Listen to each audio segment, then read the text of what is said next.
It's homecoming week at WSU. A look ahead to the upcoming festivities. And an update on the construction at Grand Avenue. Next on Murrow News 8. From the Northwest Public Broadcasting Studios on the campus of Washington State University, this is Murrow News 8. Good evening. I'm Allison Martinez. And I'm Diego Moctezuma. Welcome to Murrow News 8. You may have noticed a gathering on the mall in front of the Cub today, calling for injustice for the women of Iran.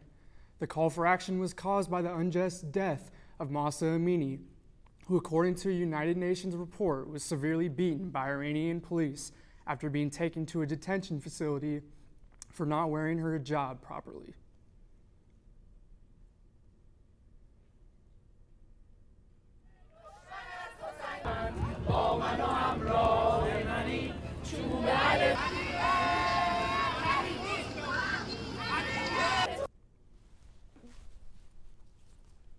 Seems that the government is doing it every day, so it becomes part of everyday life. But we don't want it to be a routine. We want to be the voice of people who are in Iran and have no access to the internet now. It's been 7 days now. We don't know about our families, about our friends. We don't know how they are.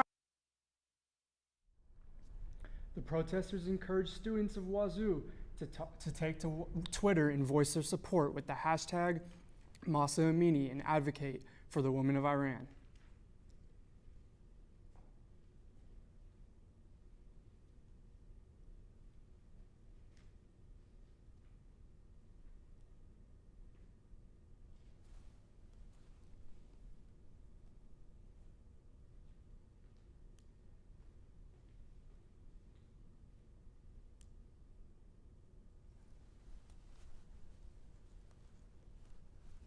Time to break out your crimson and gray. The WSU Alumni Association will be hosting a pep rally in anticipation of Saturday's homecoming matchup against the Cal Golden Bears.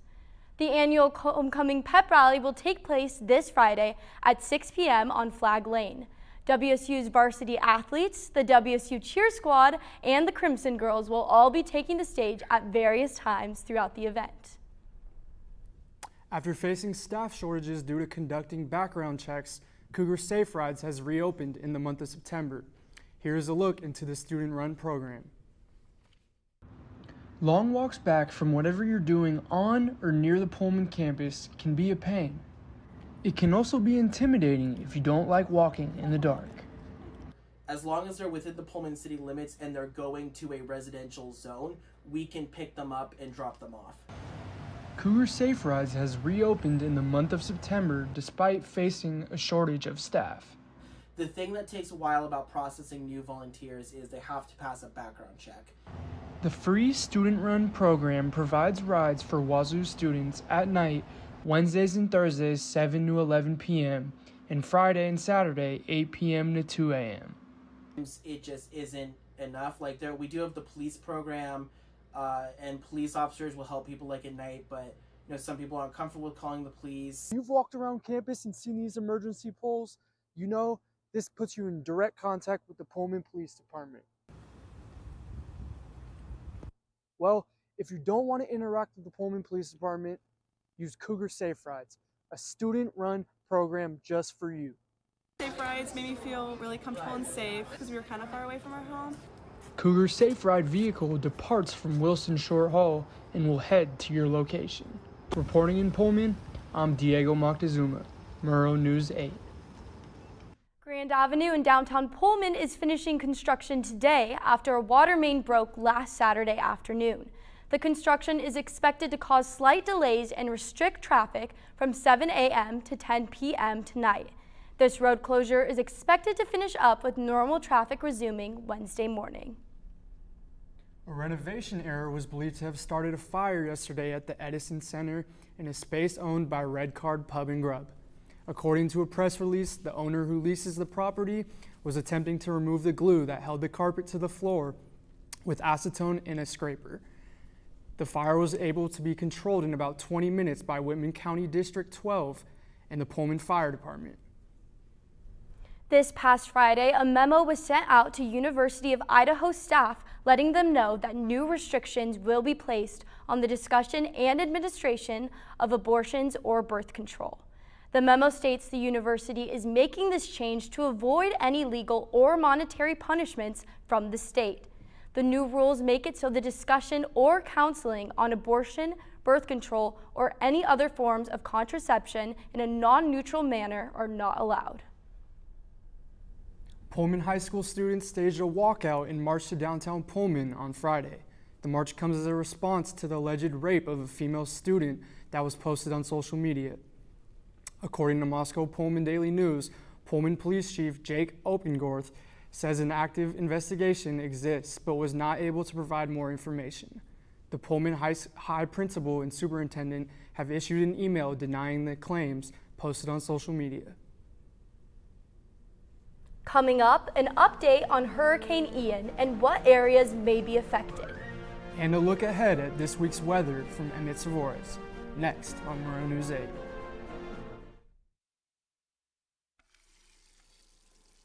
Let me tell you about the toughest guy on earth. He does the work of 2 jobs, but only gets paid for one. He's tough enough to feed the man that gave him a lifetime of nourishment. He has the crazy strength to lift the man that raised him up without even flinching. That's right. No employee of the month bonus check here.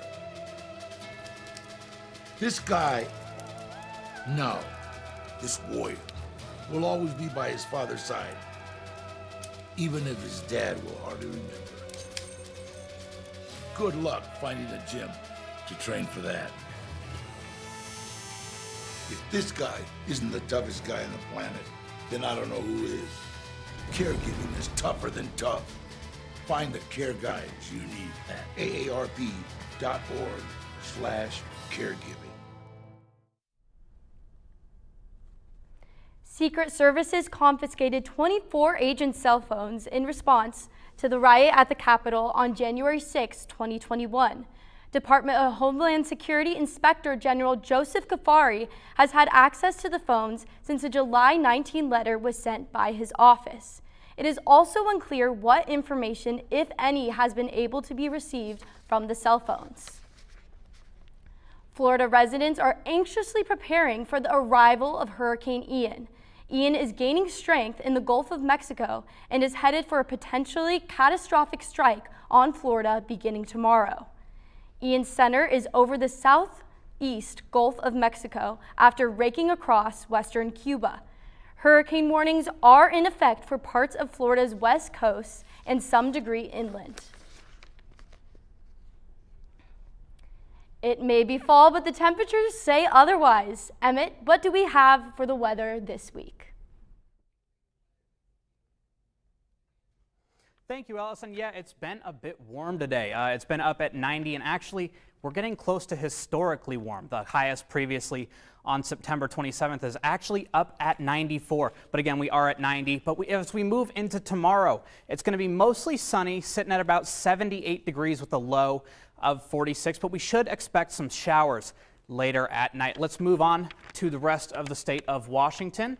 As you take a look here, in Pullman, we are at 90 against Spokane, beating us out just a little bit up at 91 with a low of 53. Then you go into the Tri-Cities as well as Yakima, and they're both tied there at 87 with lows in the mid-50s. You move all the way over to the west side of Washington, Seattle up at 77 with Olympia at 73. Again, lows in around the mid to high 50s, and let's move into our 5-day forecast. Again, Wednesday we're looking at 78, and it's going to be mostly sunny. As I forgot to say in the state forecast, we should be expecting some rain all throughout, or tomorrow, all throughout the state. And in Tri-Cities, we're going to be looking at a little bit of haze. For the 5-day forecast, again, Wednesday at 78 with a low of 46. Thursday, if you're looking at going to the WSU women's soccer game, they're ranked 15 in the nation tomorrow.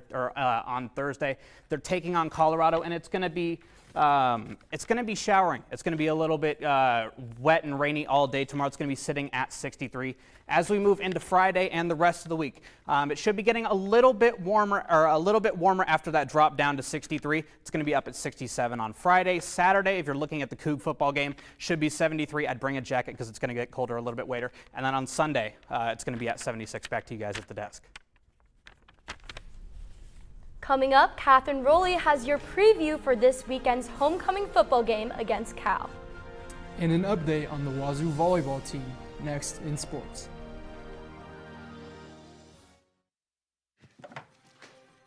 Days, months, Hey, I'm Jim from across the street. years, I'd like to give you this. a lifetime can rush by without realizing what we're missing. We lose some of the best moments, some that may never repeat, Come on. or detach from people around us. Our loved ones grow used to this pattern, but it doesn't have to be that way. We have a choice to take action.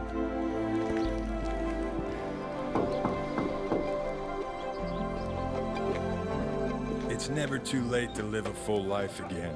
Hear how many of us Vietnam veterans have managed our mental health and reconnected with our families. Visit maketheconnection.net to find out more. Let's get ready to cage those Bears, Cougs. This week, as it's been mentioned, is homecoming week. The game will be against the California Golden Bears, and kickoff is set for 2:30 p.m. on Saturday. All eyes will be on Dayon Henley, who was named to the Law Impact Trophy watch list after his performances in the first 4 weeks of play. Pack the stands to cheer on the Cougs for the second Pac-12 matchup of the season. If you haven't heard, the women of the volleyball team have been on the road for the last 7 matches out of 9. The Cougs won their last match against USC 3-2. The Cougs will be traveling to the Bay Area to take on the Golden Bears this Friday at 7 p.m. After the Cougs will head to Stanford for their last road match of a very long stretch before coming back home to take on the Ducks. Cougar Rowing announced its 2022 schedule. The Cougs will be traveling up to Burnaby, Canada to compete in the Small Boat Invitational on October 1st. 2 weeks later, the Cougs will head to Spokane for the head of the Spokane in the annual regatta against Gonzaga on the beautiful Spokane River. On October 29th, the Cougs will be heading to California for the head of the American on Lake Nomatoa. This is the first season since COVID the Cougs will be able to compete in the Small Boat Invitational and head of the American. Coming up on Murrow News 8, NASA may have discovered a way to save the world from an asteroid collision. Next on Murrow News 8.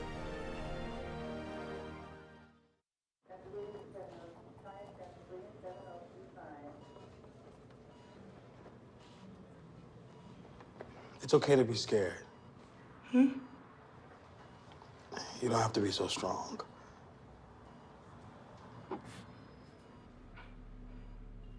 Strength is not optional. This is my mother, my purpose. Real muscle is lifting her spirits between bedpans and bad news from doctors that doubt her strength. Strength is buried in bills, managing meds, and swallowing those moments of, Mom, it's me, your daughter. Remember? My strength is super, but I'm still human, right? Look who's here. There she is. Hey, thanks for your patience. How you feel? If you're caring for a loved one, visit aarp.org/caregiving for care guides and community, or call 1-877-333-5885. NASA's double asteroid redirection test, also known as the world's first planetary defense technology, impacted its asteroid target on Monday at 7:14, which was the agency's first attempt to move an asteroid in space. Thanks for watching. If you missed anything or any of our previous newscasts, you can always watch us on our socials. More news can be found at NWPB, and you can follow us on Facebook. Have a good night.